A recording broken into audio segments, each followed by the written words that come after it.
Hey everyone, I'm Megyn Kelly. Welcome to the Megyn Kelly Show and happy Friday. It's our last live show for a little bit. My kids are on spring break for 2 weeks, so I'm going to be traveling with them, but then we're going to do the AM update live all next week and the week after, and then this show will resume the second week. But next week, we have our Megyn Kelly Investigates the Baby Lisa disappearance. And this is something I've been working on for 3 years. We're going to have more on this later, but I'm excited to bring this to you. We could have had it over this Christmas break and it wasn't quite ready. I wanted it to be even better. And I love it. I love where it is now. And I think you guys are going to love it too. But there's a lot going on. And first of all, it's such a great Friday. We've got Maureen Callahan here, and that's exactly who needs to be here today, columnist for the Daily Mail. Don't miss a moment. Subscribe to this show on YouTube and follow me on Insta, Facebook, and X. 1 in 2 adults have high blood pressure. Many don't even know it. That's a ticking time bomb. But here's the good news. You have the power to take control naturally with 120 Life. 120 Life is a blend of great tasting super fruit juices that can actually help lower your blood pressure naturally. 120 Life is formulated with ingredients that have been shown to support healthy blood pressure levels. It's trusted by hundreds of health professionals, and people have seen real measurable results. You can try it yourself risk-free with their 2-week trial. Just go to 120life.com. and use the code MK to save 15% and get free shipping. You can track your progress with a simple blood pressure monitor, watch your numbers drop, and feel the difference. They are so sure that 120 Life can noticeably lower your blood pressure in 2 weeks that they will give you your money back if you're not satisfied. So you have nothing to lose but those high blood pressure numbers. Go to 120life.com. That's 120life.com. And remember to use the code MK to save 15% off your order. This is serious. This is your life we're talking about. 120 Life can help. Take control of your life and your health today. Maureen, thank you for being here. Thank you for having me on this very important day. I got to tell you, just to kick it off. So yesterday, I showed you a little bit before we got started. Last night, I went to my daughter's performance in The Little Mermaid at her school. And these 8th grade girls absolutely crushed it. I cried so many times. I cried when they opened the play, when they closed the play, when The Little Mermaid Ariel came out, when my daughter who played Ursula came out. I cried when the Mermaid Sisters were up. I was like a hot mess. It's so emotional. I don't know what it is. Just like there's something about, yes, your child coming of age and like out there doing her thing. Yeah. But it's also something about these girls on the cusp of womanhood, you know, these 13-year-old girls, like the song says, not a girl, not yet a woman, showing their stuff and like having the sass and the confidence to get up there in front of, you know, a auditorium full of people and singing their hearts out and nailing it. I have to tell you, it's just like so freaking uplifting. And then after the show, it was so cute because they let the girls come out in their costumes. And all the little girls who were there looked up to them like they were real Broadway stars, were asking for pictures with them. They were a little afraid of Yardley because she was Ursula. You know, like some of the little ones were a little like, oh. And then they saw her big smile. That is the stuff life is made of. No kidding. No kidding. I feel the same way about my niece and her burgeoning basketball career. Her dream is to be a WNBA star, and she's like killing it. And you see this potential and you see this life force and you see this talent that they lean into. Yeah. And it's just, I think it's always a testament to great parenting, a great system of people who love them around them, great educational systems that like really lift these girls up, and how lucky that these girls aren't suffering so many of the slings and arrows you've been talking about for so long. Do you know what I mean? Yeah, totally. They're like, they've got it all in front of them. Yeah. And like these are, I really think like our future leaders, our future mothers. It's just like, there's so much promise there. They all did such a wonderful job. Every girl in her own way just had her own special thing. And the costume designer was amazing. The woman who ran the play, the director, all of them. This was top quality. I'm telling you, this thing is like Broadway. So we did that. And Yardley had a friend who surprised her, her best friend from the summers where, you know, we go to the Jersey Shore. She surprised her. And when Yardley saw her, her jaw literally dropped. They cried. We all came back to our house after. Let's just say that there was too much champagne flowing too late in the evening for the grown-up half of this party. I am a slightly hungover. I'm not hungover. I'm just really tired. I only had one, but I'm tired and I'm still like on a high from the whole play. And then I spent the morning watching that fucking Meghan Markle special and it sobered me right up. Oh, I'm so sorry. Oh, Something Maureen. killed your vibe. Did you watch all episodes of this? No. I will go hard in the paint when it's necessary. Yeah, but I know you will. Okay, so I woke up at 5 a.m. when it dropped. It dropped at 3 a.m. to begin streaming it. And Megyn, within 10 minutes, I fell asleep. It was so boring. It's like I would sooner you really offend me or just like, I love a bad watch. I love a good bad watch. This is not that. This is really grueling to get through. Yeah. So I did episode 2, and episode 8. I did 1, 2, 3, and 4, my friend. So I can fill in some of the blanks. You're a little bit ahead of me. For me, the killer moment, and this is being discussed online quite a bit, was the Mindy Kaling episode. Oh, and when the snapback. You see the jaw set? We got to show it. Okay, so Mindy Kaling, first episode 1, I just want to say this observation before we get to that. So what I observed was episode 1 was her makeup artist. Okay, so like that's somebody who works for you. You know, like it's fine. You can become friends with your makeup artist, and I'm friends with my hairstylist. But this guy was an employee of hers for all of her past. And while they were like, he's so close, the children call him Uncle Daniel. There was a moment where he was like, oh, your wedding cake, that reminds me of your wedding cake. And he's like, I tasted your wedding cake. And I was like, that's a weird thing to say. Who says that? And the reason he said that, it soon became clear, was because he went to the tasting with her to actually try out the wedding. He did not go to the wedding. Her dear friend, Uncle Daniel. That's a great observation. Very clearly wasn't invited to her wedding. I just assumed he was. No, why else would you be like, oh, I remember tasting the cake. And the way they were talking about it was clear, like that was his one shot at the cake. Uncle Daniel is clearly a prop brought in who had to be nice to her because she was paying him. And then she's like, remember when I was like lost in the wilderness? That was when I only had an agent. I didn't have a PR person. Oh, yeah. Didn't have a manager. Yeah. I was a real woman of the people back then with just my heavy, high-powered agent. And I used to call you for tips like, what's hot? What's on trend? What's on trend in the makeup department? Like, we're supposed to be relating to her. Like, she's just like us with her agent and her makeup artist calling for what's on trend to Uncle Daniel, who clearly will not be invited to the actual wedding. So that's number 1. Then we get to number 2, where Mindy Kaling comes on, who also is not a friend. Agreed. She came on her podcast, like, archetypes, and that's when they met, which was, 2 years ago? So this is not some lifelong bud. So Mindy Kaling comes, and they clearly didn't know each other. You could see there was an awkwardness. Oh, 100%. Right? So my favorite was, first we meet, it almost looked like a 70s sitcom, like opening credits when they like freeze frame a person and it's like, you know, Dana Plato is Kimberly on Different Strokes. And it was like Mindy Kaling. And it was actress, producer, friend, period. Oh, God. All in capital letters. Like actress, producer. Like I think the bulk of Americans know who Mindy Kaling is, for better or for worse. Yes, they do. And then she comes in and I kind of like, I don't really care for Mindy Kaling personally. She's a bit much. She comes in and she's like overdone. She's like wearing makeup for days. She had tons of jewelry on, some bling. All the jewelry, the Valentino denim ensemble with like the gold V. It all felt very garish and try hard. Yep. So she was immediately kind of like on the back foot because Megan's there in her quiet luxury. Totally. Like I just threw this on. I don't know how I got to be wearing this entirely cashmere white outfit. Yeah. In the kitchen. There was a juxtaposition there. You're right.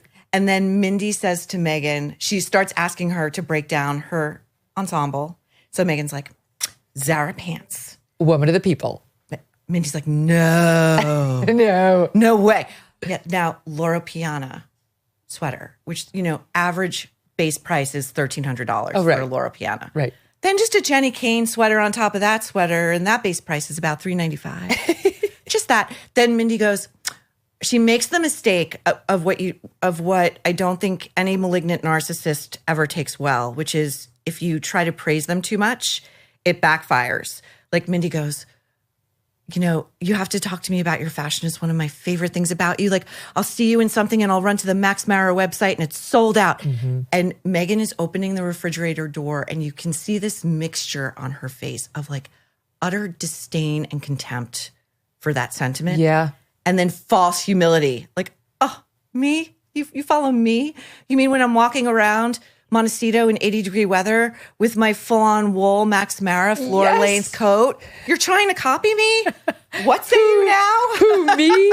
No, it was amazing. Here's actually part of that where Mindy asked her about her look. Or let's watch it, Saw 4, and then we'll get to the big moment. Megyn, I want to ask about your look. My who? Your look. Your look, Megyn. Oh, my Luke. Your look. Did I not say it right? I don't know. I mean, like, you're way cooler than I am. I don't know what you're talking. My Luke. My look. She likes my Luke. Your look. Oh my gosh. Your fashion is like one of my favorite things. This was awkward AF. So awkward. And I began to really feel sympathy for Mindy Kaling because she was doing such a heavy lift. Yeah. You know, I felt like watching this whole thing play out was really interesting in terms of realizing I don't think Meghan Markle really has any friends. No, she doesn't. And she is the most insecure person I have seen in the public eye in a long time. That is why everything had to be perfectly curated. Mm-hmm. It was like, that's the biggest absurdity of this whole thing was just how over the top perfect everything has to be around her. Mm-hmm. Her outfit. I mean, who the hell picks fucking berries in a white cashmere blouse and white pants? Literally no one on earth does that. And like this garden, which is like the most over the top. Like we're all supposed to go, Maureen, to make our breakfast in the morning out to our gardens, which are the size of Shea Stadium, and pick our berries, our raspberries, our strawberries, our blueberries, our snozberries, and cut our mint, and then cut our flowers that are edible. But don't worry, she's a woman of the people. You can grow those just on your windowsill at home in New York, your edible flowers. And don't forget your local beekeeper. Yeah. Your local beekeeper. Oh, yeah, because she has a bee hive, which she goes to. That's how they open the whole series with her bees. And like, don't worry, if you don't have this, just go to your local beekeeper, which I Googled. I was like, just for kicks. I'm like, what? Local beekeeper. And everything that came up was the people who will kill bees in my oh my God. Like, if you have a beehive and you want to get rid of it, here are like the 20 people who will kill it. There you go. Absolutely. Clearly we're living in different worlds. Do you have a chicken coop? No chickens. No, just the dead ones in the freezer. You don't have a chicknick table to feed your chickens. Did you catch that? Did not catch that. She literally, Megyn, she has a chicken coop and she talks. So she brings out, I don't mean to get off Mindy, but she brings out to feed them a thick disc of ice. And inside, the chickens? Oh, yeah. And inside that disc are frozen organic vegetables, which she then puts down for them so that their yolk, she tells us, will be that much more golden and nutritious. And then the camera pans to a miniature picnic table. It looks like something that would go in a child's dollhouse on the ground. And she says, don't laugh at me. That is my chicknick table where I put food for the chickens. Okay. In this economy. Right. Well, same thing with her dog and everybody else's dog. The one friend comes who's Harry's friend's wife from Polo. Oh, this one. So relatable. So some woman from Argentina who's married to Harry's polo player friend shows up. Again, not really a Meghan Markle friend. And for her dog, Megyn makes some sort of biscuits, which of course have only the organic materials and everything has to be mixed just so. And then she's making the bacon because, you know, the dog's just going to love it if it has a little bacon in it. And, you know, she eats bacon all the time, she wants you to know, in her house. Of course she does. Sure. She looks like it. Right? Yeah. With her size like 00. Okay. Oh, yeah. Yeah. But here was the other thing. When you talk about the chicknick, I wrote this down just from the episodes I watched. She's got this little like verbal tick she does where she's big into like rhyming or making these weird little plays on words that I think she thinks are very clever.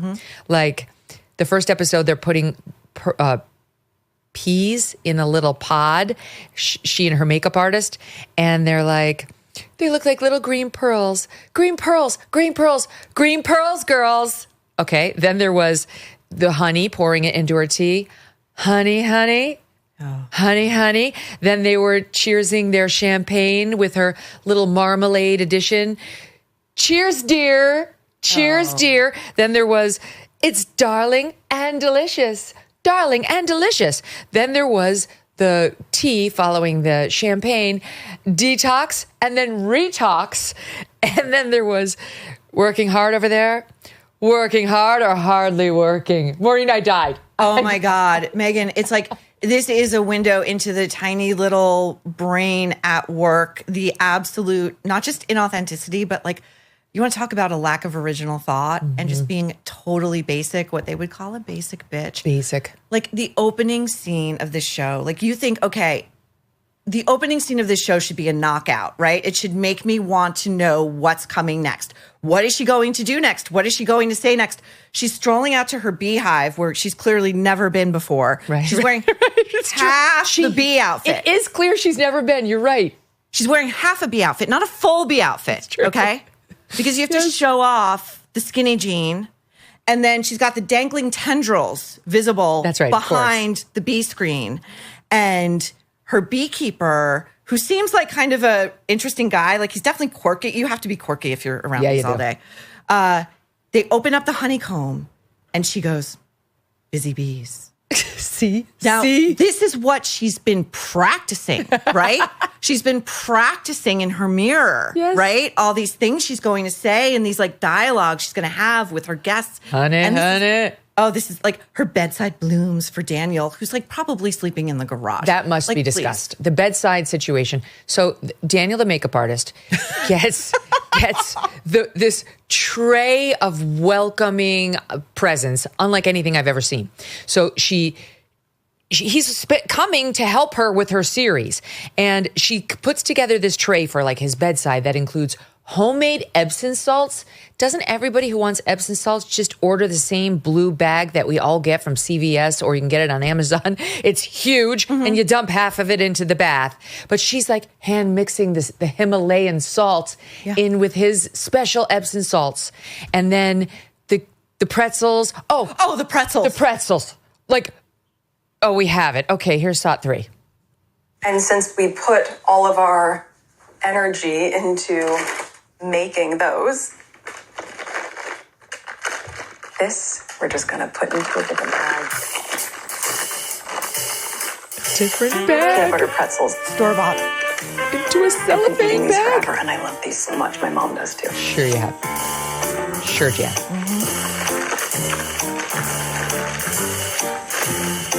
Look how she pours. I know that Daniel loves peanut butter. I'm still gonna label this. You always wanna be conscious if someone has a nut allergy. We're packing this all up so I can take it home and prep the guest room. And now everything's ready for Daniel's arrival tonight. Daniel, who, oh dear Lord. First of all, that was really incredible that they showed her taking store-bought pretzels. Peanut butter pretzels. And decanting them into another plastic bag. First of all, isn't she a great environmentalist? Why are we using and reusing so much plastic? Good point. Then she gives us the ineffable tip that when you tie a knot, always be sure you put a bow on that shit. And then Daniel does show up. Poor Daniel. Poor Daniel. And she doesn't know if he likes to, lifelong friend of decades, the before, during, and after, as she says, right? Mm-hmm. Doesn't know if he likes tomatoes. Right. Doesn't know that he's left-handed. He's her makeup artist. Right. What hand is he using? What is his dominant hand? And then what was the third thing she didn't? Oh, she says, I'm going to, I love to send all my guests home with stuff. You always go home with stuff. He says, listen, I live in New York City. I don't have counter space in my kitchen. Right. She doesn't know that. She's a normal never person. Been to his apartment. Right. Very clearly. And then he cuts his finger in one. It is the tiniest little slit. It looks like a paper cut that he gets. And the reaction is so over the day. Oh, it's like drama. We have drama for our show. Something happened. This is so exciting. They make a big thing out of her going to get the Band-Aid and wrapping it up. And all I can think is, this is the car chase. This is the Manhattan car chase all over again. With the one. Oh, it's huge. Something happened. Alert. Okay, drama. I'm into it. It was the one paparazzi on a bicycle. Right. Remember? Right. And she's going to Harry, just be calm. It's going to be okay. Right. 10 minutes. On a We're in Vespa. an underground garage. He was on a Vespa. Oh, sorry, a Vespa. Her Okay. need for drama was very evident. So I want to play the Mindy moment, but stand by. I thought you'd get a kick out of this. So I made notes as I was watching a couple of the episodes, and then I just got too tired and I abandoned this. Okay. So that popcorn that you see on her tray for Daniel, she took a corn of cob. A cob of corn and stuffed it in a brown paper bag and put it in the microwave. A dead cob of corn. It was black. Yes. It was like the kind of thing you would just throw out as toxic waste. Meanwhile, it's like, who is not just putting a thing of Orville Redenbacher in the microwave for a minute 30 or 2:30? Seriously. That ridiculous. Literally nobody's going out to get a dead corn cob, putting it into a brown paper bag and trying to pop that shit. Everyone knows that's going to go wrong. Exactly, 100%. Okay, so that's what she does. Then, I have the same note. Don't tie a knot without a bow. Peanut butter pretzels. Okay. She shows the house that is clearly not hers. And then she continues to remind us, this is not my house. It's a beautiful home. It's nicer than everyone on Earth's kitchen. Yeah. But she makes a point repeatedly of being like, this isn't my home. Her home is obviously 10 times nicer than this one. And she wants us to know that because she's, the Duchess. And she later says to People magazine, like, my home is just too intimate for me to share with others. And I'm not comfortable having 80 crew members come in. Do you believe there were 80 crew members? If there were, what the hell kind of budget is Netflix paying for this bullshit show? Seriously. And by the way, not for nothing, I have seen people online, there are her defenders, whether they are paid bots, I don't know, but people saying, why can't you just leave her alone? She's just trying to make an entertaining cooking show, whatever. To which I say, I pay for my Netflix subscription, which is going into her pocket. Right. So I do get to judge it. I get to judge it as harshly as I want. Yeah. And that's why they also have those little buttons on the screen. Thumbs up, thumbs down. Do you like it? Right. Do you not like it? So we can all go to town on this, as we should. If she doesn't want us to judge her cooking, she should do it off cam and in private, right? Like she's putting it out there for public consumption. That reminds me of a point I wanted to make last week. I went down and did this interview with Ben Smith of Semaphore, and he gave me a hard time because he thought I got too personal when I raised the fact that Rachel Maddow makes $25 million a year, but she's out there pretending to boo-hoo the layoffs at MSNBC, which are her fault for discrediting her own network with Russia, et cetera. And he was like, yeah, but you showed her houses. I didn't show an address. I showed the picture. Now, how do you think I got pictures of Rachel Maddow's houses? Is it because she invited me over and I surreptitiously photographed them and then betrayed her by... She fucking had them photographed. She put them on the air because she wanted us to celebrate Are you her serious? luxurious life. Yes. She put those on the air? Yes, her massive spread in Western Massachusetts. It was in a magazine. Oh, it's like Architectural Digest Yes. or something. Yes. Yeah. You can't have it both ways. I'm like, it's totally fair game. And by the way, and the other pictures of her apartment were on like a Realtor.com situation and all over all the real estate blogs and things as Rachel Maddow's apartment. Now, let me tell you something. I have sold and bought homes and apartments since I became a public figure. Good luck. Good luck to you. Go ahead right now. Google Megyn Kelly Homes. You might find some bullshit. I saw one long YouTube video that showed me with like a Bentley. That does not seem yours. No, I have a BMW, but I don't have a Bentley. We don't publicize where we live and we don't show our homes because I'm not trying to rub anything about my life into anybody else's face. She put her name on that because she thought she'd get a better sale price on it. 100%. It's totally fair game. And Meghan Markle is totally fair game. She's doing this because she wants us to watch it and comment and react. Yes. Now, if I can just circle back for 1 second to the Rachel Maddow thing, because I was listening to you talk about this and I was dying because she had previously lived in the West Village in Michael Stipe's old apartment, which she turned around and sold for a lot of money. Yep. Then she bought this place, which I did not know until listening to you, was on the east side of Central Park.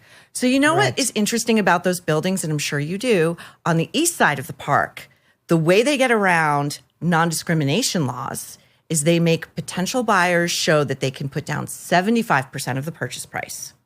I didn't know that, actually. So if you're buying, say, a $20 million place, you have to have $17 million that you can lay out immediately. And that's how they keep the undesirables out.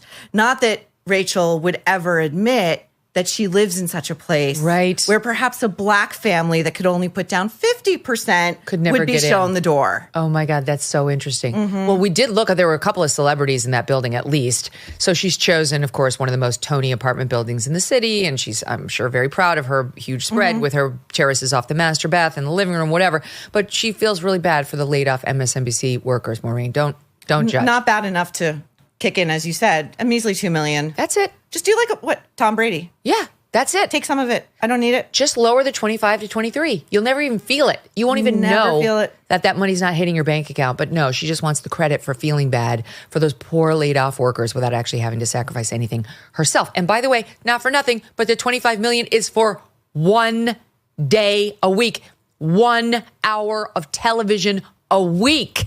And still she wants us to believe this. Like, I'm deeply sad for everyone here. I deserve every penny of my money, whatever. Okay, so back to Meghan Markle. Okay, I wanted to get to this part of my notes. Stand by. Hold on a second. The news is coming in. Oh, God.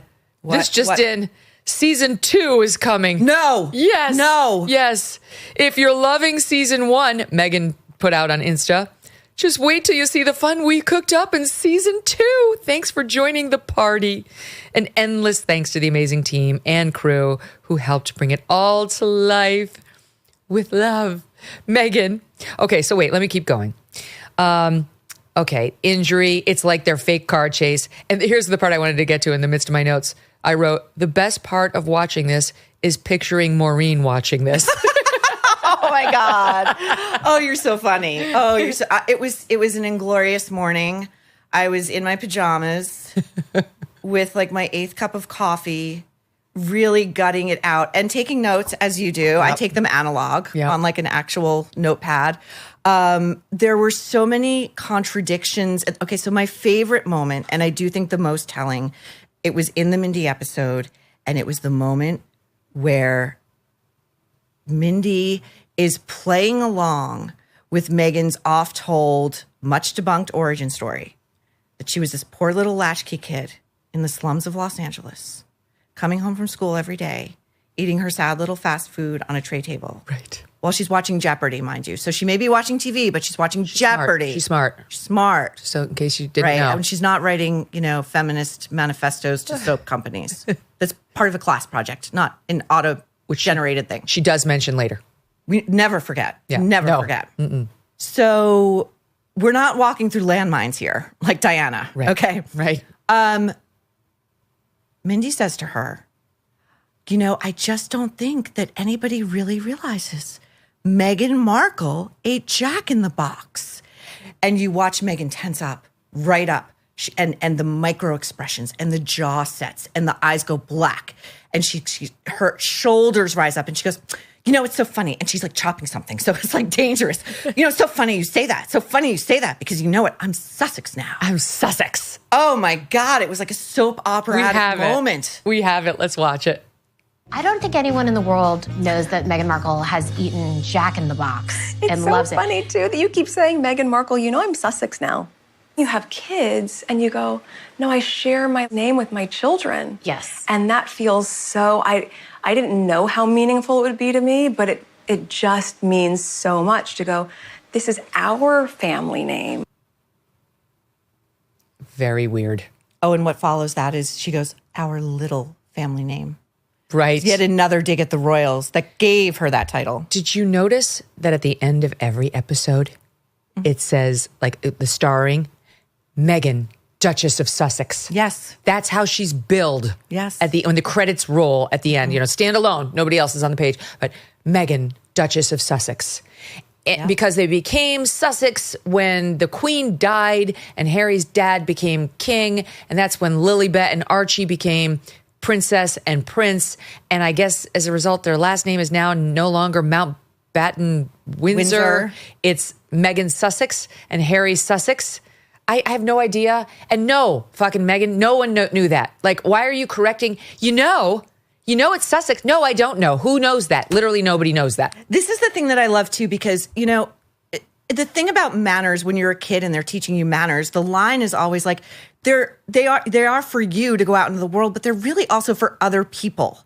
It's so you learn how to make other people feel welcome and comfortable and never ashamed or humiliated or hurt. Like, that was a dagger. That's a guest in her fake house. She was mad. On her fucking fake show, who dared to call her Meghan Markle, the name we all regrettably know her by. Right. And now it's Dutch. Oh, by the way, I don't know if you saw this. Probably not. But she was on Drew Barrymore yesterday. Oh, yes, we saw. You watched? Yeah, I saw the clips. I saw a little bit. I couldn't gut it out. Again, I could not gut it out.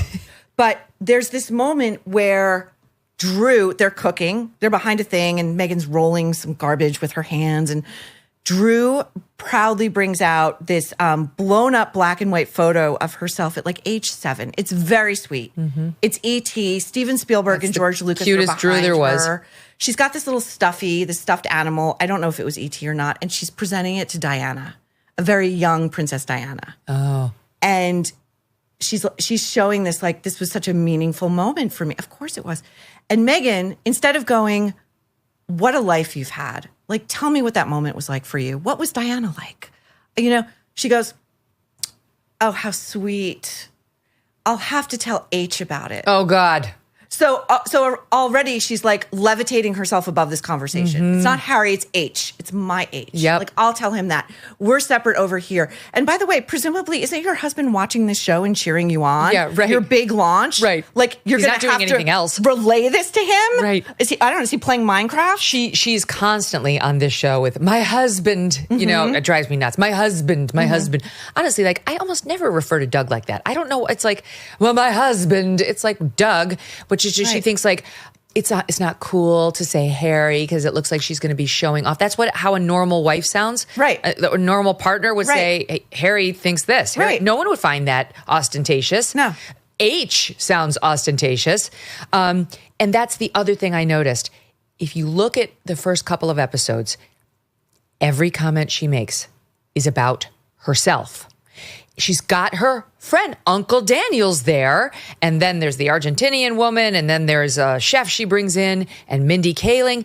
So there are no questions or comments about them, except there's one in episode 1 and there's one in episode 2. And if you go back and look at them, they're voiced over. Really? She clearly was told after the fact, it might be nice if we kind of had you track like a question to Daniel about himself to set up that comment he made. And it's all voiceover. Anything she asks of the guest was laid in after the fact. You can see the break. It's like someone had to coach her on how to be a normal person who's an actual friend who has interest in something other than themselves. She doesn't. She's not interested. She's interested insofar as you can help her realize whatever thing she's trying to manifest in any given moment. Basically, I love the premise of this show, which is I'm going to show you how to make a happy, warm, loving home after I have successfully severed my husband's ties from his entire family, after I have successfully severed every single tie save my mother from my own family of origin. Who better to teach one how to create a loving, warm home? I loved the thing with Mindy where oh my God, she goes, we are planning a children's party. Yeah. Children are not around. No Mindy's children. got 3. She's got 2. There are presumably other children in Montecito. No children are around, because they're unpredictable and messy, I guess, right? It's annoying to her. And she says to Mindy, I don't know, again, great friends. I don't know if you go all out for your children's birthday parties or not. Mindy goes, the woman I hire does. Okay. Right. Very relatable. Right. Very relatable. And then there's something where, what was the other thing with Mindy that was just like so wild? I couldn't believe it.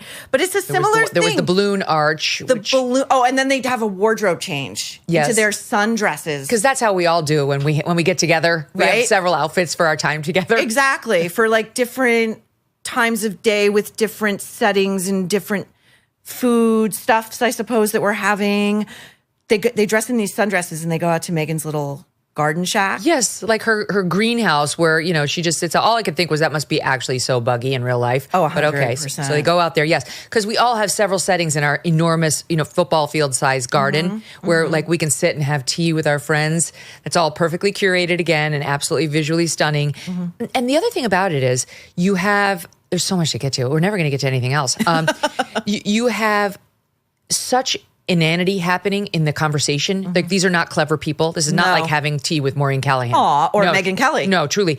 And so everything is heavily produced with soundtrack, the light jazz, like the festive jazz playing.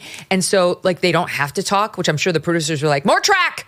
It's so funny you say that. I could only think of how much money Netflix spent on licensing this music. There's so much freaking Motown in this thing. Yes. It's like, oh, come and get your love is like the final, like really? It's like, It's like when you watch, one of the things that always irked me the most about The Devil Wears Prada was that the music cues were so literal. They're always telling you what to think. Like, the moment where Andy's walking down the street in Manhattan at night, debating whether she can throw Emily under the bus to go to Paris. It's like the song that's playing is "I Can't Sleep." It's never noticed that. If you watch it again, you'll never see it the same way. And I felt the same way about this, where the music was doing all the heavy lifting. Who sings?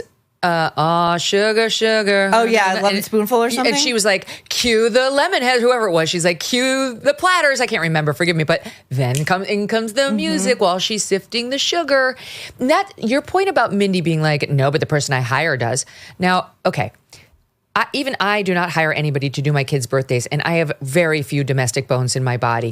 The most I will hire is somebody to blow up like a bouncy castle or whatever. Which is a professional thing. You need someone to do that. I don't know how to do that. Yeah. And Doug's not handy. Handsy, but not handy. Anyway, so you made this point in one of your articles on the Daily Mail, and I was like, that's exactly it. That's the moment you know who this show is for. Because I was watching the whole thing like, who is this for? Who is this appealing? And you said it's for the 1%. The 1% who is like, yes, my person does all of this. Or I was talking about this with my hairstylist, Sarah, and a friend of hers who came over.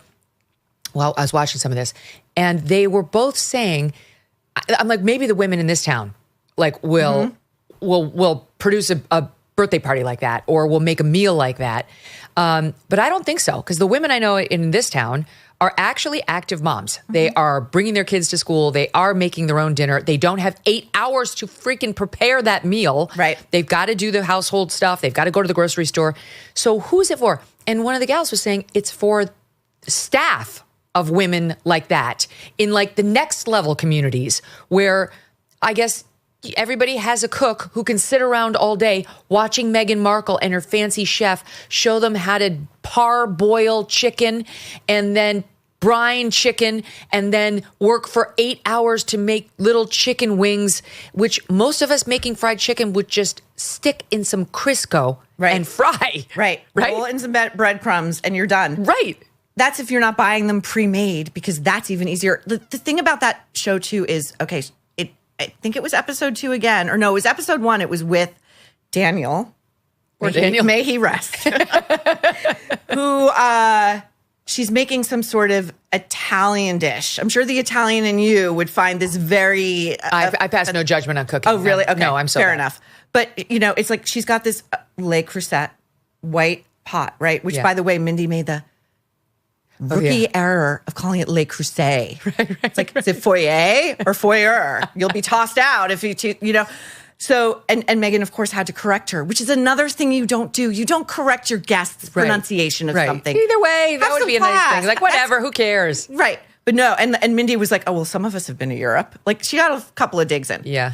So it's this white Le Creuset, and there is not a splatter of anything on anything. Like, everything is immaculate. And she's in the all-white and outfit. She's in the all-white, and she's not really wearing an apron, and there is nothing is spilled. Nothing is mistakenly put anywhere. And it just goes to the absolute utter artifice of this woman. I think, you know, the last time we talked about her, I said, I do think there's something very dark about her. And I think that this reaction, I mean, we're laughing about it because a lot of it is funny, but the reaction that a lot of us are having, which is a complete and utter recoil, is I do think this sort of built-in evolutionary response to somebody who does not seem quite right. Like, I look at her and I think to myself, only my opinion, this is a dangerous person. I don't like her. That's what everybody says. Yeah. Everybody who works for her quits. Everybody says she's a bully. She's very nasty. Not only is she incredibly controlling, but she's a bitch about it to everybody who works for her. When things inevitably start spiraling downward, she blames everyone but herself. Okay, wait, I wanted to rewind because there's so many points. She's big into these crudité boards, veggie, and or fruit. And this was one of the most, every mother out there will understand. She wants us to put together a fruit crudité board for our children in the morning. Now, look, Maureen. I can't. Look at this. I can't. It is huge.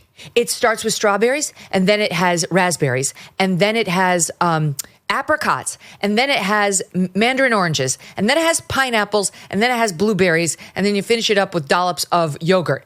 Now, I'd love to have a running clock and how long it would take me to go, let's do something fancy, Whole Foods, right? Where like you get the true organic, to go and shop for 8 fruits, get all the fruits, get them home, wash them, let them dry up, cut them all up, cutting like teeny tiny apricot pieces up, not to mention pineapples, which is a pain in the ass. Oh, and then bananas too. I forgot she added those as well. And then laying them out. And she's like, if you don't have time to do this big thing, you can just do it like a single plate style. That alone, with all I just said, with cutting and buying and cleaning and chopping, would be probably an hour. My morning is like, here is a piece of toast. I am Martha Stewart. You're welcome. When my guest comes, I had a guest come over last night because they came to see Hardly at the Play. And I was my own Martha. I gave them a glass of water as they went to bed. You're welcome. I'm like hostess with the mostest. Who the hell is putting corn on the cob in the microwave to pop their own popcorn and making the bows and then doing the fruit platter extravaganza for their children? And she says, you know, because I'm a busy mom and this is how mornings are as I get the kids off to school. You're making fruit parfait crudité boards? Like, oh my boom. God. She is so full of shit. That platter, by the way, is like half the size of your desk. It's like a football field for a child. It's enormous. And, you know, sticky little kids do not keep things orderly. As a matter of course, they do not. This was my other favorite thing. Speaking of, how much free time does she have? Because she has the kind of free time that would make me enter intensive therapy. I didn't know where that was going. She talks about, she's sitting down at a desk and she's making out her menu for the big party that she's going to have. It all feels very Real Housewives. Like the final episode. Stand by. Actually, we have this, I think. They're saying we have this. So is this at 6, you guys? We'll watch it. Anything that I can do with handwriting, I think adds a personal touch. Let's write a menu, folks. So when you have unlined paper, you can use a template that can at least keep your lines straight, no matter how straight you believe that you write. It's always helpful to have a template. Use a soft pencil, because you're going to erase those lines, obviously, after you've written everything in. First things first, heirloom tomato quiche with fresh basil. I always do those little scrolls, I don't know why. In school, I got an A- in penmanship class. But you know what? I was like, I'll take the minus for a little bit of character.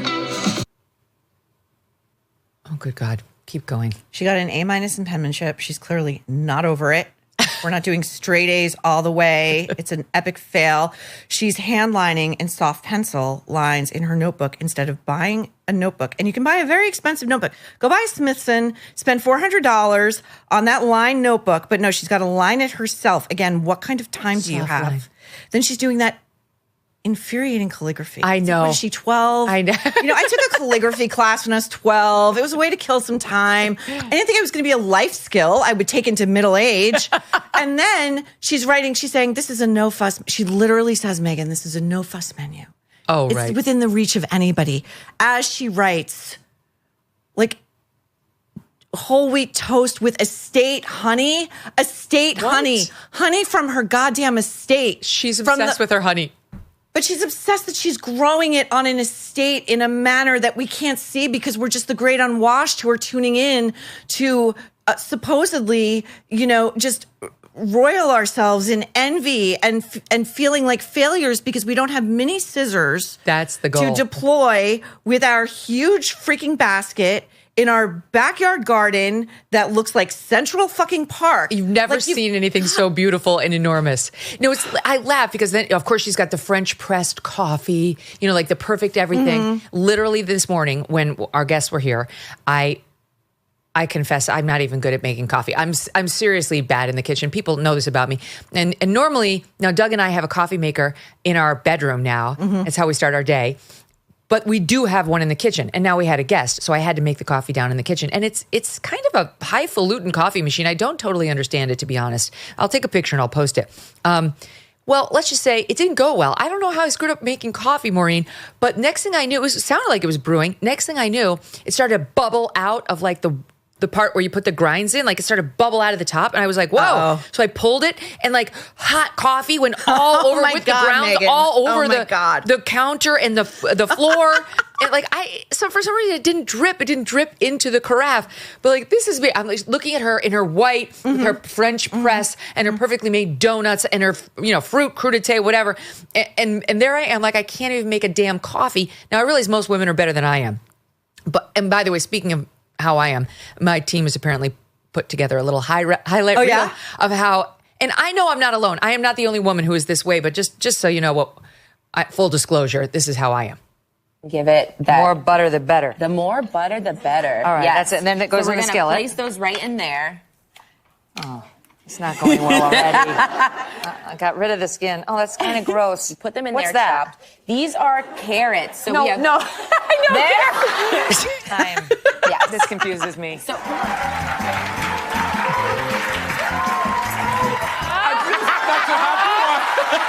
Oh, God. You might get a little skin, a little blood in there. It makes it taste better. What? You know how that goes. What do I press on the food processor? On? You can do it. When I'm serving breakfast and I want to make an omelet, how do I make it a flat white omelet instead of an enormous fluffy yellow omelet, which I don't like? Well, if you want white versus yellow, you take the yolks out.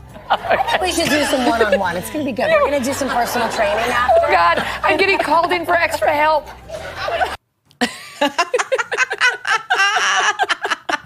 There was so many epic fails. There was one, I tried to make a stuffed turkey. Yeah. And I had to take the stuff out of the turkey. Mm-hmm. Is that a video? Do you guys have a video of that? All right, hang on. It's coming. My team is ready. They were ready for today. Watch it.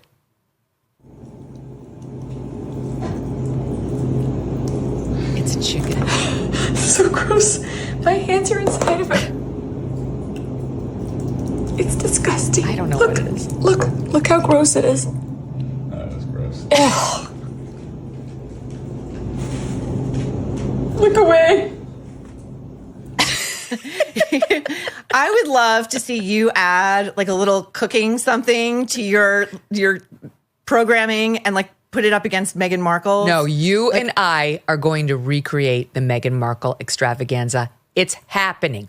And rule number 1, you will hear us actually ask a question of the other person that is about the other person, that isn't all fishing for a compliment about one's self. Correct. We have a little SOT montage of that. Here's SOT 2.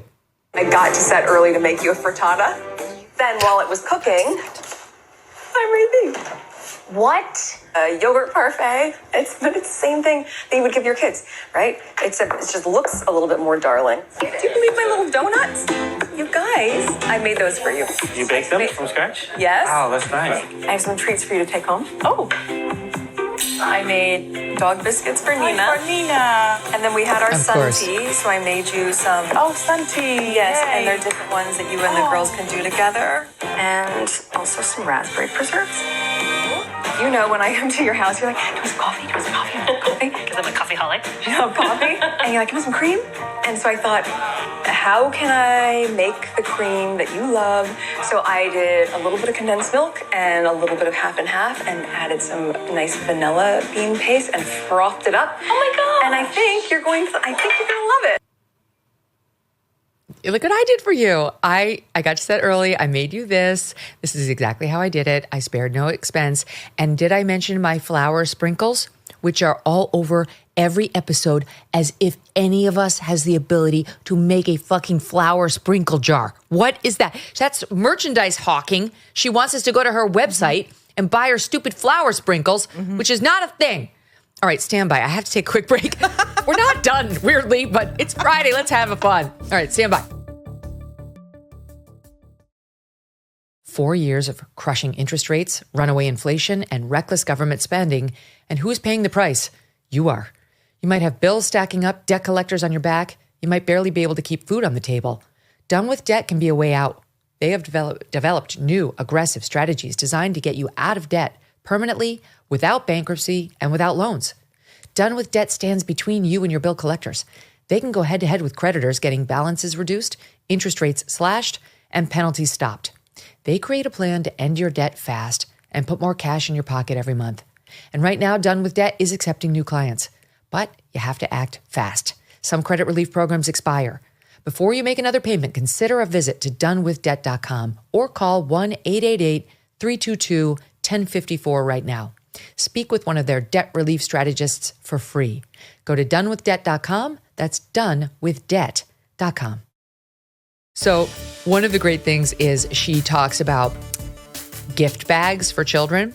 And she's like, parents really love a gift bag for a child. Okay, parents may love when their children receive one. I don't know those parents. Most of us are like, why did you give my child all these things that they could choke on and that's just going to clog up my non-existing junk drawers?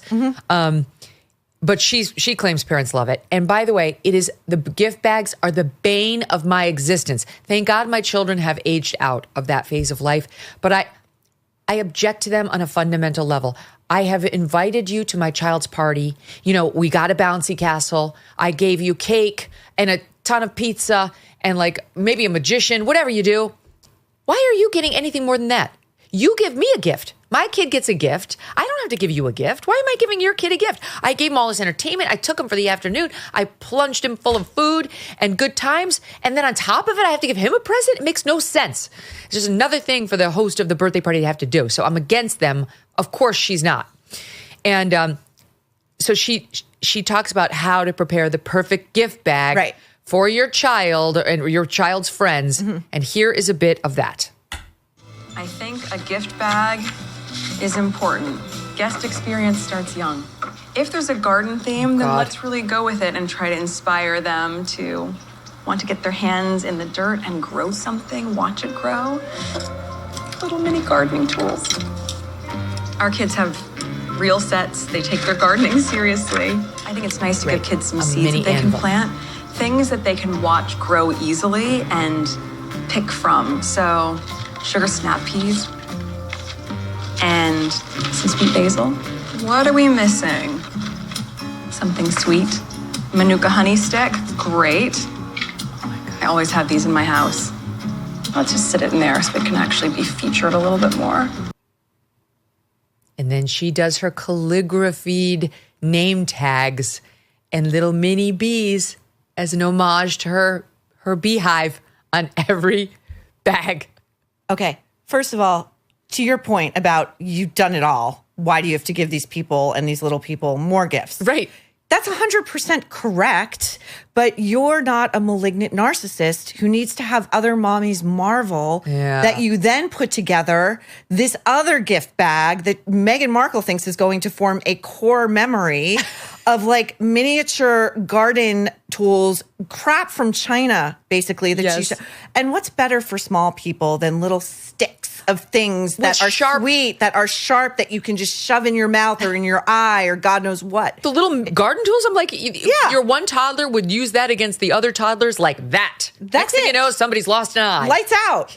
She's out of her mind. I know. Oh my God, this was the other thing about anyway, there was so much going on, but it had to do with the parties and the kids and her with Mindy and it was her talk. So there's much talk in this about I think it had to do with a vase she was working on or something. It's like, broken things. Broken things are worth something, Megyn. Oh God. Broken things, sometimes they're better for being broken. And then when you repair them, you see a beauty in a different way. Or they're making a cake. Oh, that was episode 1. The icing beautiful on the cake, inside. She's pretty on the inside. She's pretty. You got don't just love Megan Sussex, excuse me, for her physical appearance, but appreciate everything that she goes through internally for all of us. She's beautiful. On the inside, where it counts. Dig deep and you'll find it. Yeah. There was a line there that I was like, what did they just say? It was Daniel, sweet Daniel, who said something about that cake, which I actually wrote down because I was like, that was like subversive. Hold on a second. She's in all white. The cake.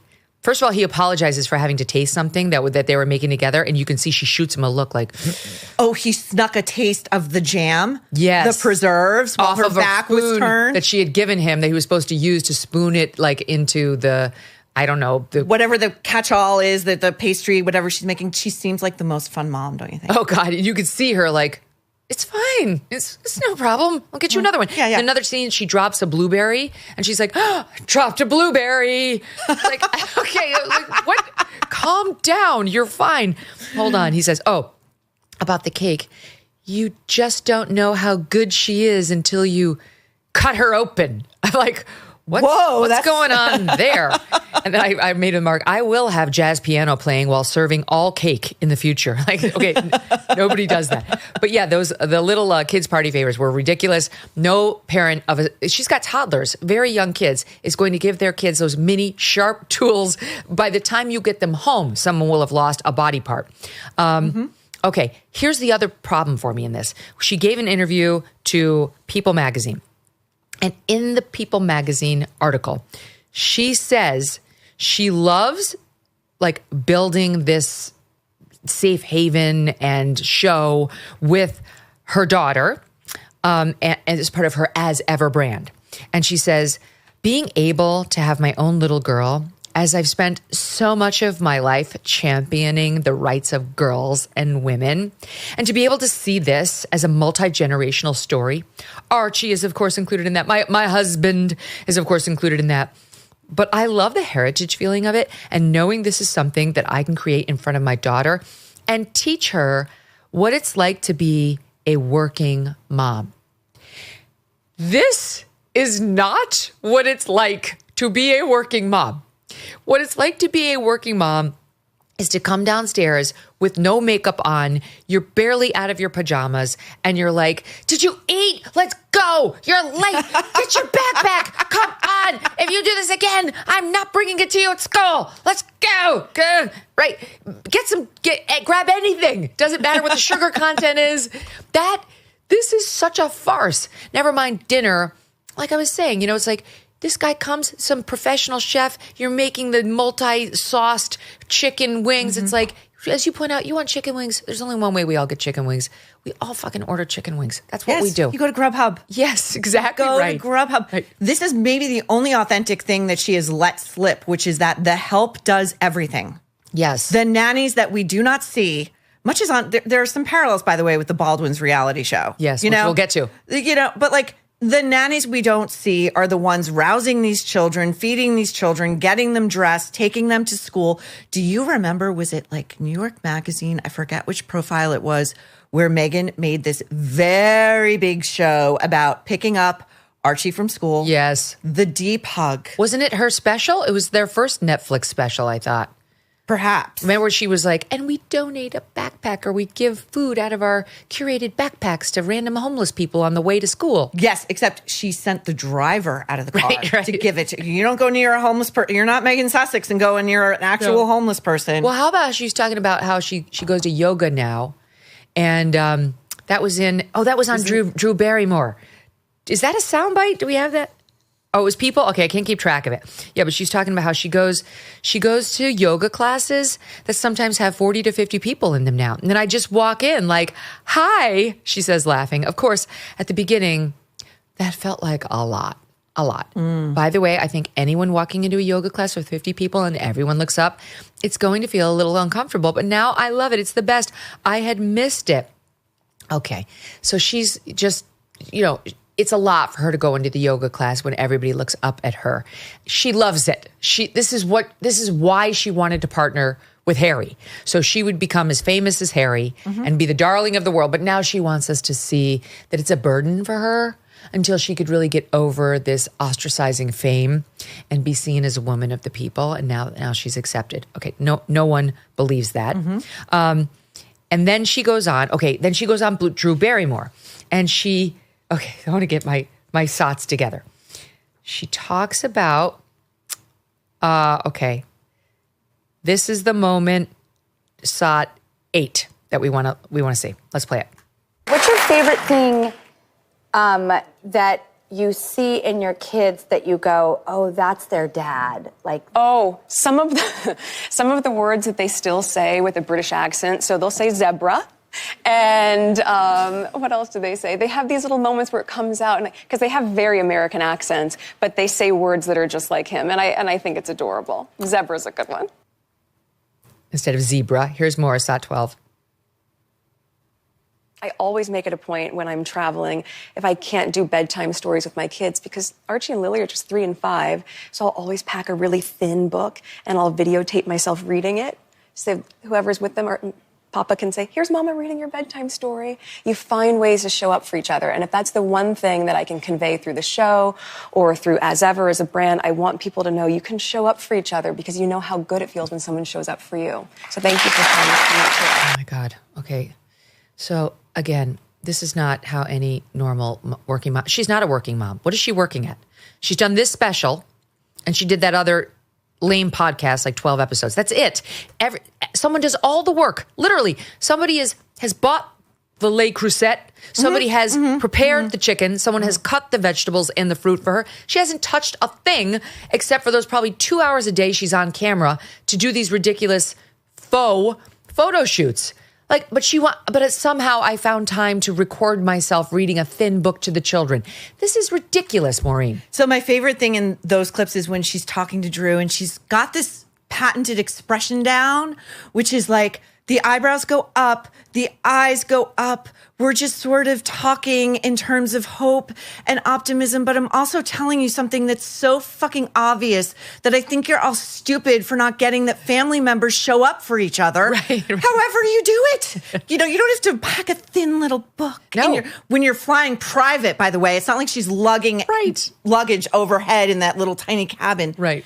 My favorite story that came out right before this Netflix shit show dropped was that WME's Ari Emanuel had dropped her. Yeah. He was done with her. And apparently it was because she threw yet another fit. Yes. This is all reportedly that his staff hadn't come up with decks and plans for her new shows, right? They were all supposed to do the conceptualizing, the execution of the vision, what the show was going to look like, what it was going to be about, the very premise of it.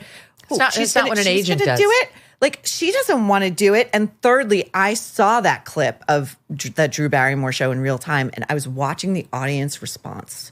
The faces of the women in the audience. This was a multi-ethnic group. White women, black women, middle-aged. And every time they cut to them after Megyn issued another Beaumont, their faces were like, what the fuck? Well, that's the other thing. Can I just say, like, you're watching her. She made such a big deal out of like her race and the royal family's racism, and everybody's worried about how brown the babies are allegedly going to be, which of course, turned out to be bullshit because then Harry walked it all back. But I'm like, this person looks whiter than I am. Like, and she even said when her race became it was never an issue. She never thought of herself as black. Right. But then when it became convenient, when we had Black Lives Matter and George Floyd, now suddenly she's leaning into her black lineage as though she's really suffered the American story. That's a bullshit lie too. Where's the soul food on the show? Yeah. Right? The only soul we're getting is the Motown soundtrack. Right. Everything else is Anglo-Saxon white American culture. It's WASP. It's one percentage privilege. That's it. That's all she is. Okay, so that's enough of her because it was fun, but we have to move on. Yeah, that's what they said, by the way, just to put some more details to that. New York Post, page 6, reporting she's been dropped by WME, Ari Emanuel's agency. WME says it is still working with her, but in very benign, vanilla terms, so I actually believe the report. All they said was WME continues to represent Megyn and Archewell. Now, there would be more typically if you had a report that was that wrong. Yeah. Because the report by page 6 is very detailed, saying an insider said she was let go. She was too demanding. She is difficult to work with. They talked about that outburst in January of 2024, right after the holidays, demanding a meeting, expected decks and plans. Unclear if this is for herself or Archewell, but this led to a dispute. Ari Emanuel was done with her. The incident was confirmed by yet another source, and yet another Hollywood source told us, quote, I don't know what those projects are, but WME is definitely not working on Megyn's personal business. So this is what happens to her wherever she goes. People wind up distancing herself because she's annoying and she's a bully and she's highly unpleasant. And as they said in the London Times in a February 6th article, quote, she had a messiah complex. According to one of the couple's former staffers, she was focused on how she could become the best known and most loved member of the royal family. And when she realized she couldn't, she peaced out. Okay. American royalty, Alec Baldwin and Hilaria, or is that Spanish royalty? Unclear. I don't know. When everybody was looking elsewhere, they decided to launch a reality show of their own, which is just so weird, given the fact that like the biggest thing he's been in the news for has been killing a woman. It seems like kind of odd timing. But here's just a little taste of the show. She was asked about her fake accents, which is a good thing to be asked about. And here's what she said, SOT 17. I want to teach my kids pride in speaking more than one language. I think just growing up and speaking 2 languages is extremely special. I love English. I also love Spanish. And when I mix the two, it doesn't make me inauthentic. When I mix the two, that makes me normal. We are a mix of all these different things, and that's going to have an impact on how we sound and an impact on how we articulate things and the words that we choose and our mannerisms. That's normal. Okay, no one ever gave her a hard time for mixing the two. People who are truly fluent in 2 languages sometimes will mix a word in here. Right. It's pretending that you forgot your English words that we've given, like this infamous video. It's just 6 seconds, SOT 20. We have very few ingredients. We have tomatoes. We have, how do you say it in English? Cucumbers. How do you say in English? Oh, cucumber. Hillary told us she was from Spain. Alec Baldwin used to go on like Letterman, Kimmel all the time and be like, my wife is from Spain. That's right. Like this conferred some sort of specialness on that. And he would imitate her with a Spanish accent. With a Spanish accent. So I want to know, like if I'm producing this show and I'm giving Alec Baldwin income that he so badly needs because he's uninsurable at this point. He cannot get a job. I want the answers. I want to know, Alec, when did you learn that your wife was really a white woman from Boston? Was it with the rest of us? Very privileged Tony school. Right. Was it with the rest of us when we learned it? Because there's a moment in episode 1 or maybe 2 where they're doing a confessional on the couch and Hillary's always barefoot. It's very creepy. I don't want to see her bare feet, but I guess she thinks it makes her relatable. She's talking and she starts talking at a fast clip and she's rolling her R's and doing that stuff. And he doesn't even look at her. He looks in her direction. And he says to her, you are speaking English in a Spanish cadence, and I need you to slow it down because that is always very perilous for me. There's so much in that statement. Right? That is just like, holy crap. All the kids have Spanish names. Yep. Alec Baldwin seems like, it's definitely like a filet-o-deux, but he just seems like he's trapped. Like the eye bags are like down to here. Like they're down to here. He's telling a story about in his 20s, he was like rooming with some friend who had a cat. He had this extremely allergic reaction to the cat, wound up in the emergency room. He told this to Hilaria. The next day she comes home with 4 cats. What? 4 cats, Megyn. And he's telling the story and the reaction shot, which is a close-up of her, she's like smirking and looking in the camera. Whoa. There's a very dark dark, twisted dynamic going on. Right. And aside from the children, they have 7 children. They have 8 pets. Oh my God. So they're living in a duplex in Manhattan, 5 bedrooms, 7 children, 4 cats, 4 dogs, at least 2 nannies, and the 2 of them, that's 19 people. That is a 5-star hotel for migrants in New York, right? Yes. Totally. I think, look, she's a very odd person. I don't know of another person who pretends they're from another country. That's a strange thing to do. It really is. And she's done it repeatally. I don't, if this is how the series is going to be, where she gets away with not actually addressing the thing, it's going to fail, right? The only way these things work is if you actually press somebody on the controversy and then they say the truth and you have some fun at their expense. That's why the Real Housewives actually work, because 100%. They're not spared anything. And there's real stakes. Yeah. So here, just because we're on the subject and I love it, here she is in January 2023. It is more than mixing English and Spanish. She is all American. Again, she's from a very nice suburb of Boston and went to a Tony private school there and is not in any way from Spain. Okay, she grew up speaking English. Here she is in SOT 21. I want you guys to realize that we have 7 kids. And you being here to escort them to school and to be there when they come home is not good. So on a human level, you guys know I'm not going to say anything to you. You know that. You know. So please, leave my family in peace and let this all play out. Okay? So let my kids come home and you stay away from them. Because they ask me, Mommy, what are these people doing? And it's a very hard thing as a mom to try to explain. So please, go home. Because I'm not going to say anything and Alec is not going to say anything. It's ridiculous. She lives for those roadside pressers. Yeah. Do you remember right after the shooting and they were holed up in Vermont and there was this press pack? Problematic. And Alec and Hillary got out of the car and Alec had his iPhone like this. He was surreptitiously recording all the media. Mm-hmm. And Hillary got herself into high dudgeon and she was castigating this media. Let's be real. She married Alec Baldwin because of the fame and the money. Of course. She can't be famous on her own. She has nothing to offer, much like Meghan Markle, right? Yeah. It's very dual track. Yep.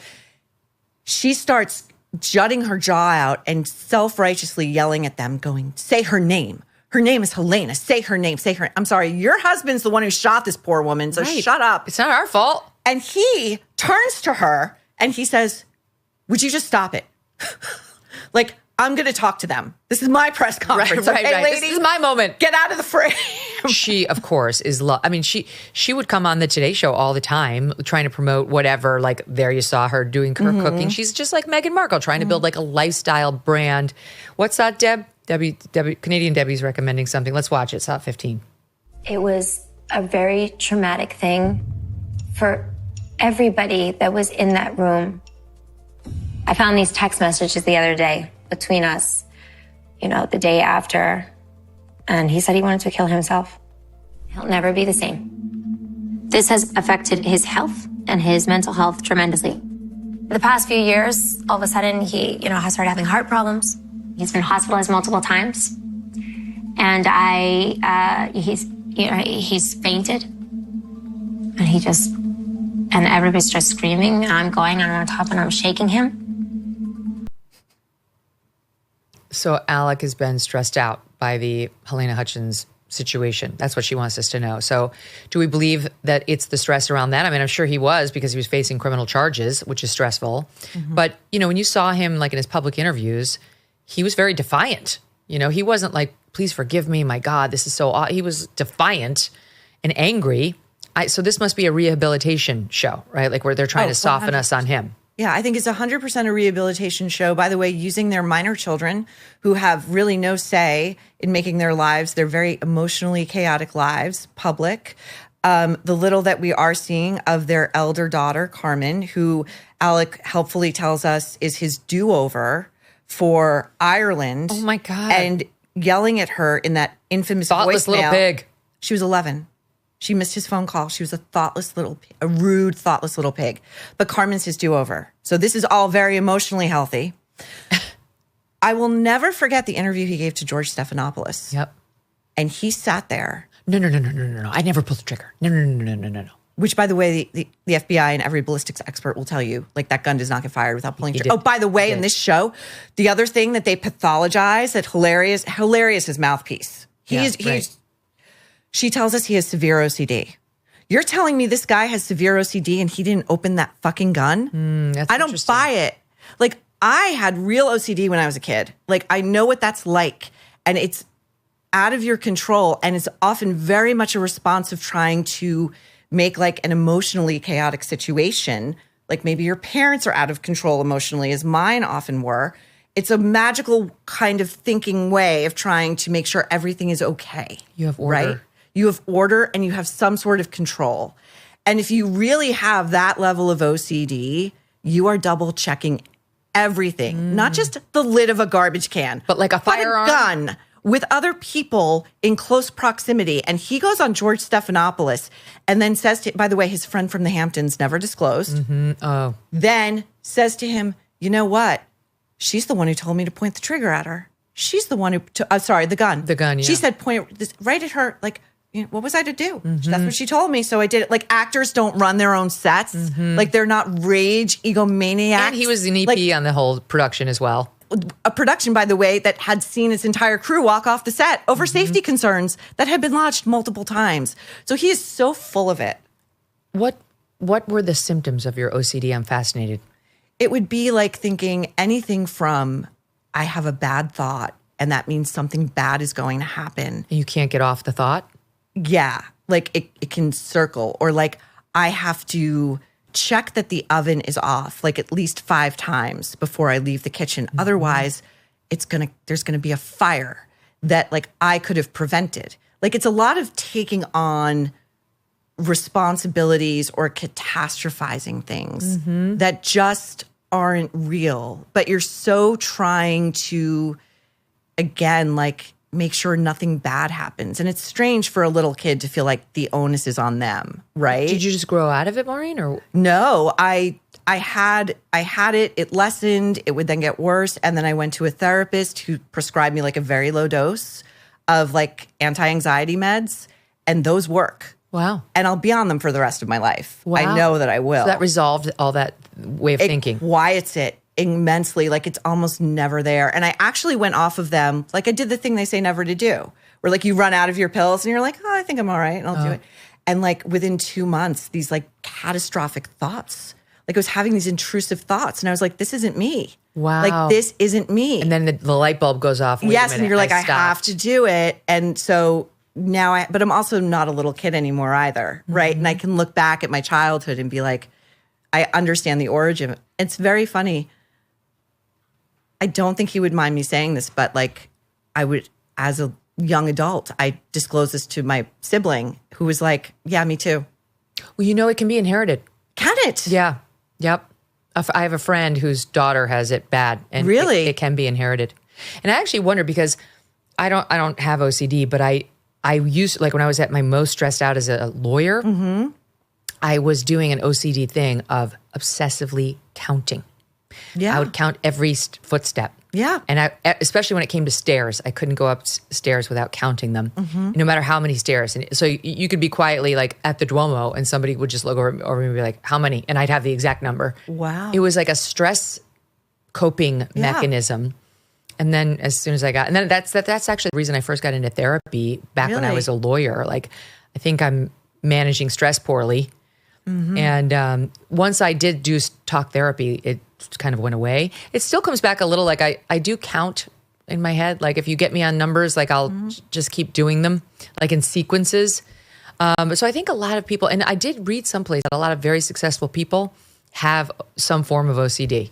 You know, it's funny. I think more people have it than not. I think a lot of people don't talk about it because it feels like you're a smart person. Why are you sort of subjected to this completely illogical thing? When I watched the David Beckham documentary, you see he's got it really bad. Yes. Really He's bad. meticulous about everything. Like, even down to like the length of a candle wick. Yeah. Like, it's very, you know, and it's kind of, it feels like a double-edged sword. It's like, maybe he doesn't treat it so, I don't know what he does, if he does anything, but maybe he feels that level of obsessiveness is also partly responsible Yes, for of his course. incredible success, right? Of course it would be. Who else would spend that number of hours in the backyard with the soccer ball, doing Yes. the kick over and like they show, just over and over and over, like the amount of times you have to do it in order to become David Beckham, right? Exactly. I don't know. So that's interesting because I have never had real anxiety. We've talked about this before, but that I'll get tired. I'll definitely get tired, but I kind of see them as opposites, like being like wired, like being torqued up.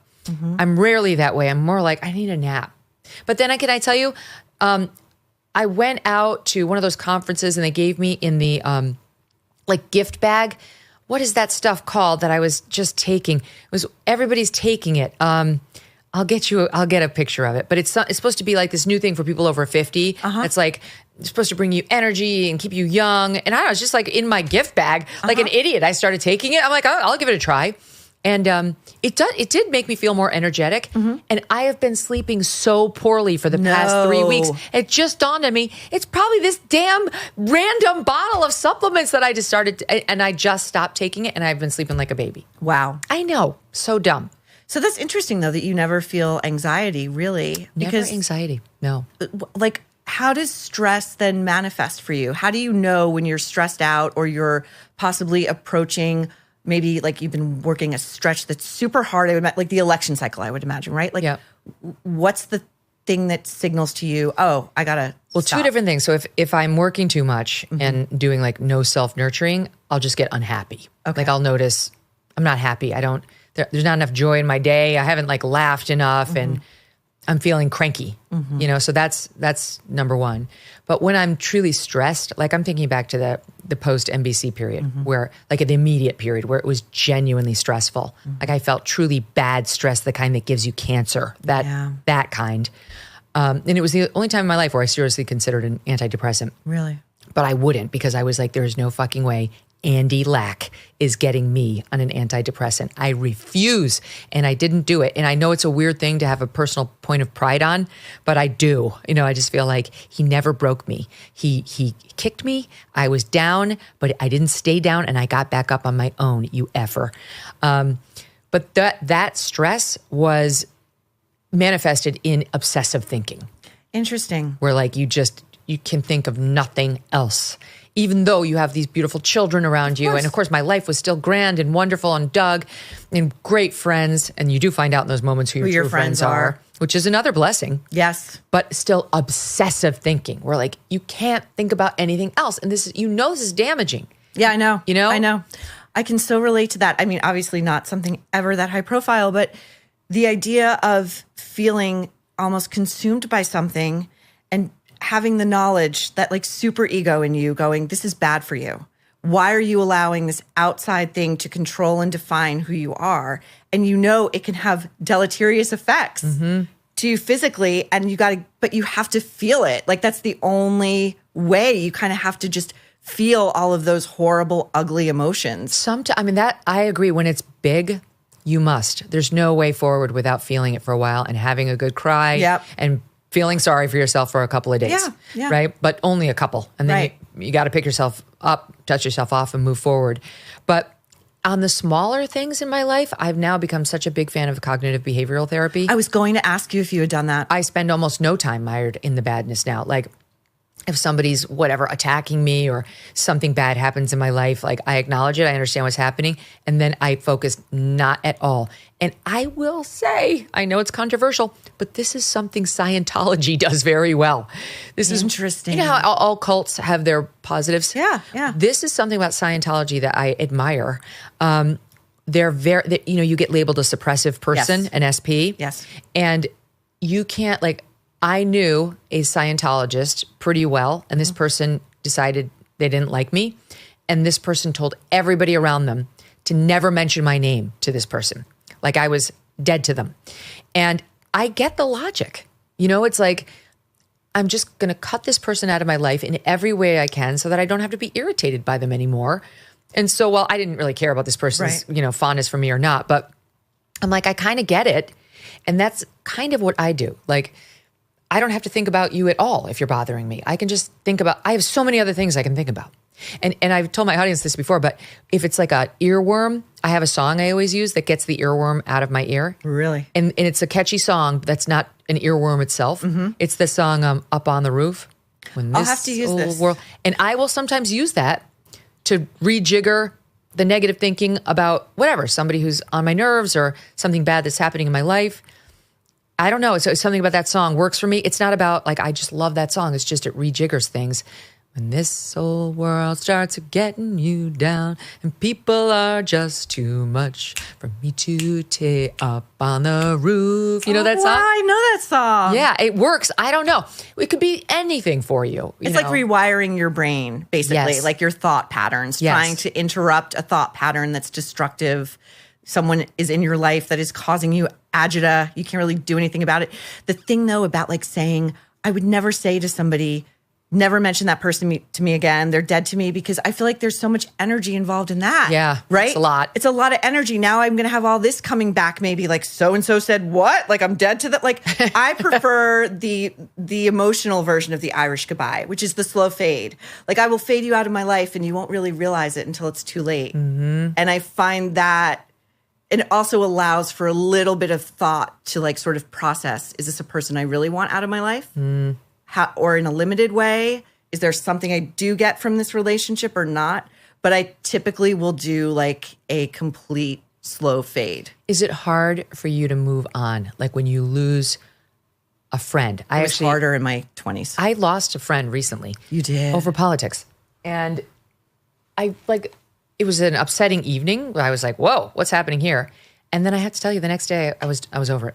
So I was Amazing. Like, because I was like, this person has shown me who they are. Like I've received new information, which is this person prizes politics over our friendship. And I didn't know that prior to last night. So that's a gift for me to know. And this is not the right person for me, because I am a very political person now. Right. I'm a very opinionated, kind of can't avoid my opinions if you're online, and following me on any social media. So that's not the one for me. I'm very good at moving on from people who, wind up not to be for me. How about you?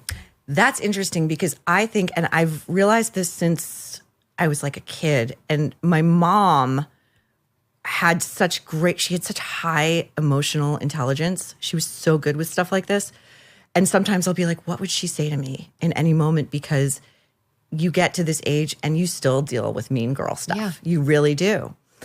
But I think for me, I think friendship breakups can be worse than romantic breakups. They can be way more devastating. And I don't know if it's because women tend to share so much of ourselves with each other. When you have a really close, intimate friend. I mean, I have friends who I cannot imagine being out of my life, and the longer they've been in my life, the more important they become to me, because you can't replace those friends.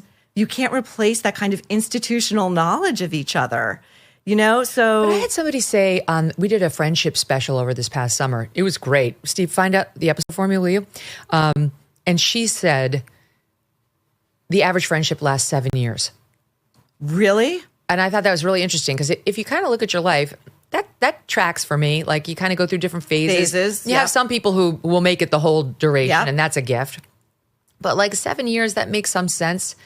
And I don't know. It's just like if a relationship ends because of an argument, because somebody's passed a very negative judgment on you or the things that are important to you, it's like, oh, okay, bye. Then it's not sad, because you're losing something that's not good to have in your life anyway, that isn't the valuable thing you thought it was. There could be some disappointment around, I was wrong about having this special thing, right? But like the disappointment shouldn't be around losing that because you never had it. Like you didn't have the thing you thought you had. The idea that you would have a friend who would drop you because of what you think politically. I know. Like, first of all, you could say, the one thing you could never say about you, Megyn, is that you are not extremely bright. So you would, how could you have a friend who wouldn't be like, this person thinks differently than I do, but I have to respect where she's coming from. She thinks things through. She reads. She pays attention. She cares. She gives a shit. By the way, one of the few voices out in the wilderness defending girls and women at this very moment. Do you know, that's not, that is to say, I would agree with you. I would take that and be like, how good of a friend was that to me? Right. How good of a friend was that to me? No, because I always say, like, I have tons of liberal friends, tons. But we just don't talk politics. And that's how we keep a friendship. Sure. Like, I don't need them to believe as I do, and they don't need me to believe as they do. But I think this particular person is definitely of the left and has been in New York City for a while, getting talked up by her leftist friends about me because they see me much more aligned with Trump now. And so for some people, like, I was an acceptable option when I was adverse to Trump, but on the right. But pro-Trump on the right is a special category of, problem. And, there are definitely campaigns, I think, for some of my leftist friends amongst their friends for, like, why would you be friends with her? Why, she's doing the devil's work out there being friends with Trump. Now, if that works on you, are you really my friend to begin with? Like, no, my true friends would be like, don't be absurd. You don't know her. But, the ones that would work on, yes, that's new information. That shouldn't be somebody I should be sharing my secrets with anyway. It's good information to have, very good information to have. And I say this to other people when their friends disappoint them. Like, well, you have some new information. Like, don't forget it. Don't sort of dismiss it because it's inconvenient.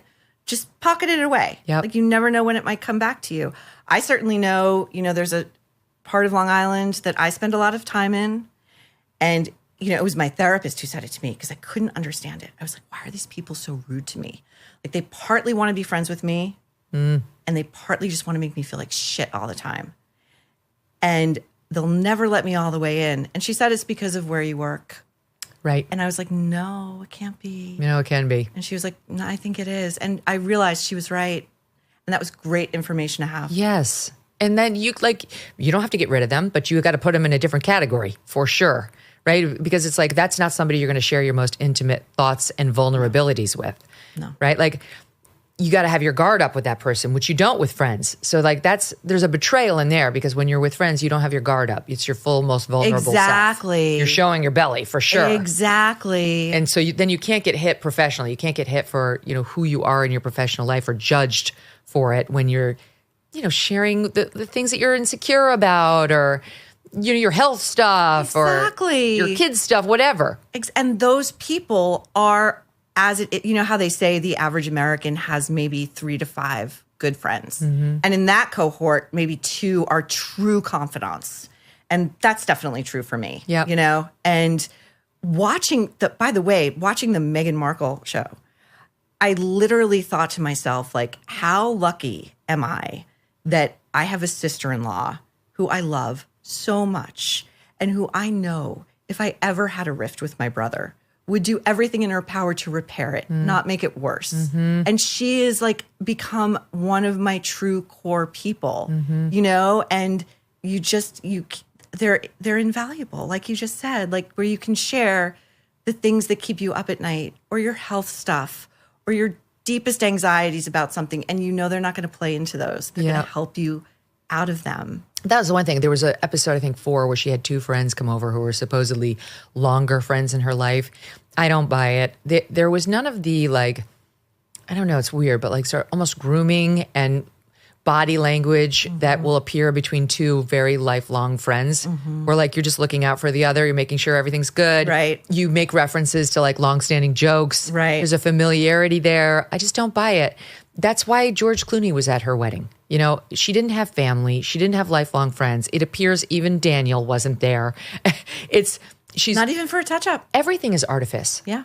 Like the show is artifice. Her life is artifice. And that's why like this deep insecurity is all about, I have no friends. I have no people. I only have the next station to reach. And therefore you can't have the fucking blueberry fall on the floor. You can't have the white outfit get a speck on it. Everything has to be absolutely, Daniel cannot have a spoonful of the jam before it's time. Even though it's a joyful act, is it not? It's joyful. To scoop a little bit of that jam. But I feel joyful. I can't wait. Just in case you didn't know, I feel joyful. That rictus grin tells us everything. Her whole message is, with love, Megyn. I'm going to do a cooking show that is, fuck off. Megyn. All right, more with Maureen just ahead. Are you ready to toast the golden age of America? Whether you prefer white, red, or sparkling, Republican Red Winery has patriotic wines your friends and family will rave about. Okay, they sent me 2 of these bottles, and I kind of laughed at first because it's kind of funny, you know, like mine was like Second Amendment red. It was freaking delicious. I loved it. Doug loved it, and he loves red wine. His brother loved it, and we ordered more. Check it out, okay? They've got a new and iconic 45-47 Pinot Noir, get it? Or the newly released Golden Age sparkling wine that pays tribute to America's 45th and now 47th president. These are bold wines that will let others know where you stand, inspire important conversations, and with over 50,000 delighted customers, Republican Red Winery has earned a sterling reputation for exceptional quality and outstanding customer service. Think of what a fun gift this would be. Honestly, for your Democrat or your Republican friends. Your Republican friends are going to love it and find it a really fun conversation piece, and your Democrat friends will get the joke and have a laugh and actually really enjoy the wine. Go to RepublicanRed.com to support this generational family-run business dedicated to producing 100% American-made wines. And to celebrate the golden age, we're offering you an exclusive discount. Use code Megyn at checkout for an additional $5 off your order.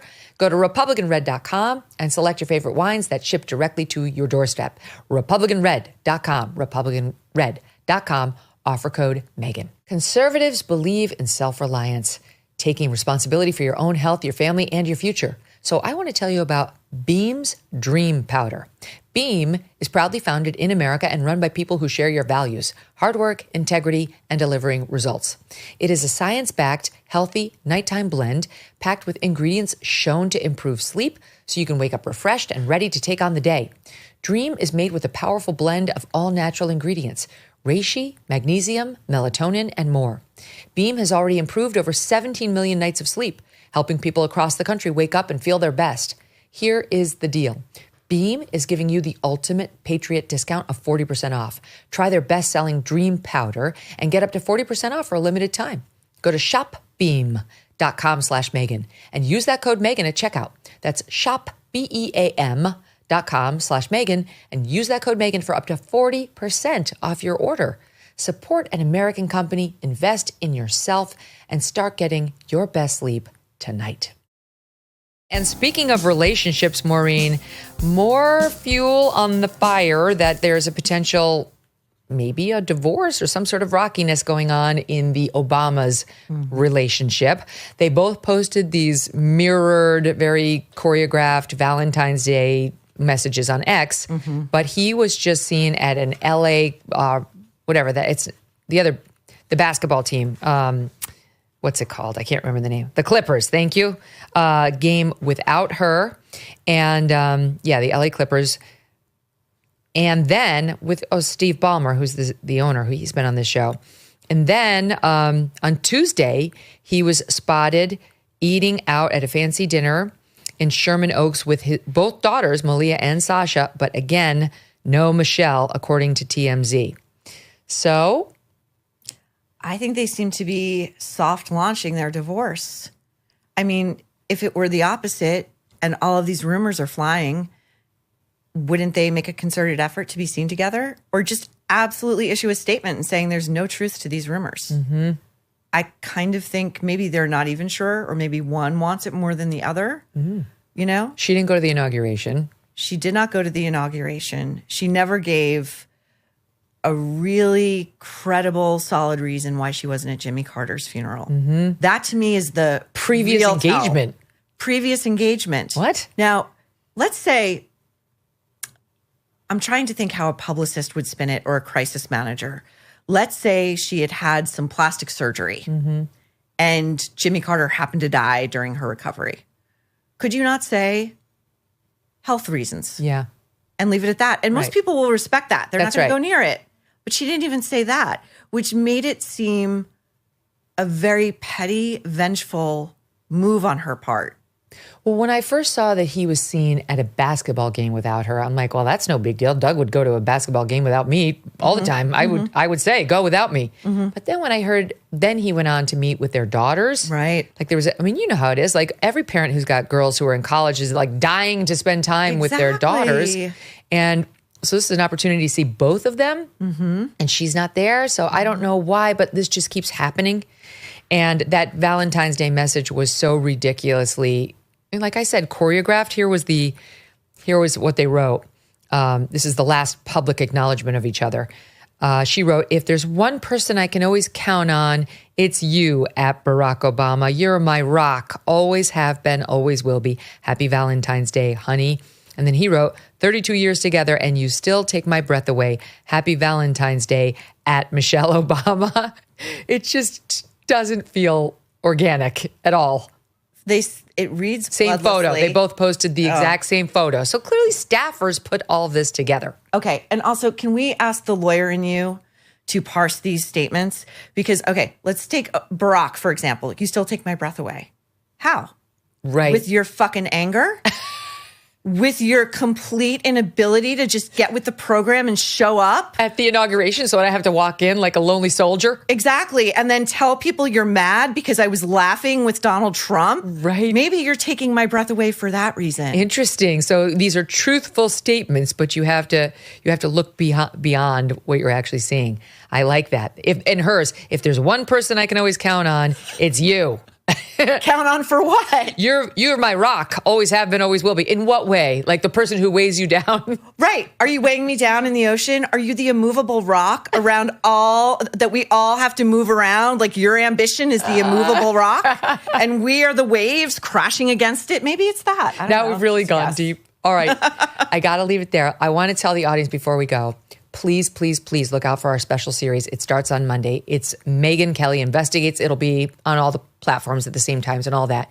And we take a deep dive into this fascinating case of a baby, Lisa Irwin, who went missing in the middle of the night out of her crib in Kansas City, Missouri. We've been working on this project for you for 3 years, and it launches Monday. Thank you. Have a great weekend. Maureen, thank you as well. Thank you, Megyn.